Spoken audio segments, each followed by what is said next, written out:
It's a special week for today's Craig Melvin. His first children's book, I'm Proud of You, is now on book stands. Craig joins us from New York. Craig, we love starting our day with you. Thank you so much for joining us. Sarah, thank you. Thanks so much for having me. So this is not your first time writing a book. Your first book, Pops, was for a much different audience, but both books have that father-son theme. Why did you decide to write this children's book?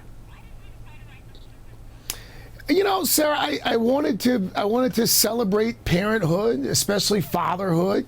We all go so fast as parents that sometimes we sort of forget to stop and take stock of the accomplishments that our sons and our daughters are making every day. So I wanted to celebrate the things that make me proud about my children, things large and small. So in the beginning of the book, a lot of it's devoted to like the first time I remember you tying your shoe for the first time or jumping off the diving board for the first time and how proud I was of those accomplishments. And then later in the book, it's a little bit more about the emotional development of our children. My son's Delano, he's 10 years old. My daughter Sybil, she's 7.5. And I wanted to write a love letter to them. Well, I love that. I listened to a portion of the book online where you were actually reading it, and it really got me teary-eyed because my 5-year-old son, more so than my daughter, he always asks, "Are you proud of me? Do you love me?" And so the book just really spoke to me as a parent, and I can't wait for my husband to read it to our son. So why was it so important for you to convey this message from a father to a son? You know, listen, to your point, we are as parents almost duty bound, contractually obligated, if you will, to love our children. And I think most parents will say, "I love you, I love you, I love you," to our kids. You don't always hear "I'm proud of you" when you're a child. We don't always tell our children that we're proud of them for very specific reasons. So in our house, we go out of our way to do that. And I wanted them to know, both of my kids, to know just how proud I am of them. Because, Sarah, here's the thing. I've heard this from a number of parents who have older children. Apparently, there comes a point when our kids, they don't talk to us as much. Or if they do, they're mumbling and grunting at us. So for selfish reasons, I also wanted to be able to take the book when they're teenagers and say, "Listen here. Listen, you little snot.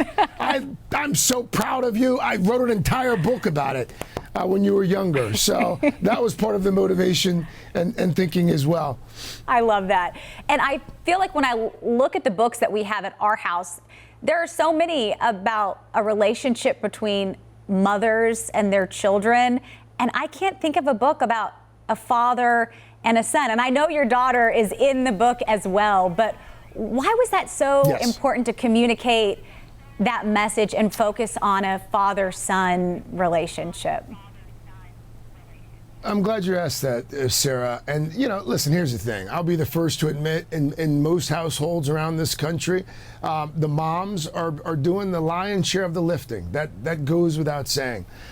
But I also think that fatherhood, modern fatherhood especially, that it needs to be celebrated. It deserves to be celebrated. There are some amazing dads out there doing some extraordinary things every day. And I'm not just talking about providing for their families. I'm talking about putting in the quality time that it takes to rear good children.